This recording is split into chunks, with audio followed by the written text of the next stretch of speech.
Welcome to another episode of our set maneuvers series. This time we're going to take a look at the pirouetting loop. So in F3N, a pirouetting loop is defined as an inside loop that's constantly performing pirouetting. To be scored, you need to perform at least 2 and no more than 6 pirouettes. Most of us know what this looks like, so we'll just have a demo.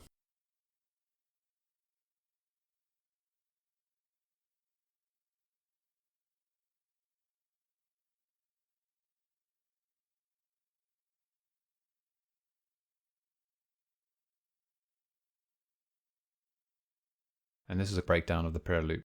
The model's going to cross the center line, and then we're going to go into 6 pirouettes per loop. That's 1, 2, and 3. And then on the way down, 1, 2, and 3. So deceptively simple, but rather tricky in execution. So how do you go about learning this maneuver? The first thing I would do is look at 4-way loops. This is just a series of loops where initially you'll do them forward, then you'll do a quarter Piro, do them sideways, backwards. It's basically orientation training, just to make sure that you can control the model in all the orientations. Sideways again. Now you would just continue practicing these until you feel really comfortable at controlling the model in all of the positions. So you need to be able to do a sideways loop, backwards, and sideways the other way. Once you're able to do this, we can move on to the 4-point loops. This is something similar to the 4-way loop, but you're actually doing your quarter pirouettes during the loop. Side, back, side, forward, and so on. And what you're doing is you're making sure that you can absolutely control that model. So you turn a quarter loop, and you should still be able to carry on round. You don't want to be doing a quarter turn and then moving straight onto the next quarter without controlling it. So it's quarter turn, control the flight, quarter, control the direction, quarter, control it, quarter, and then out. Once you can reliably control the helicopter doing these 4-point loops, you should be able to move on to the next section. So this is a 2 Piro loop. You're going to do 1 pirouette on the way up, 1 pirouette on the way down. And if you've done your 4-point Piro loops, you should find this fairly easy.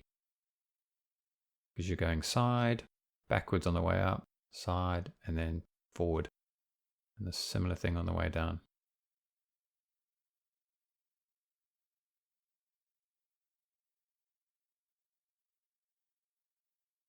Now that you can do the 2 Piro loops, you can move on to doing 4 Piro loops. This is going to be 1 pirouette per quarter. So across the center line, 1, 2, 3, and 4. So you need to know where you are all the time. You've got to be hitting your points. And it's not pirouetting too fast, so you should be in full control. If you want to do more pirouettes per loop, we can move on to the 6 Piro loop. Cross the center, 1 on the way up, 2, and 3 on the way down. So 1, 2, and 3.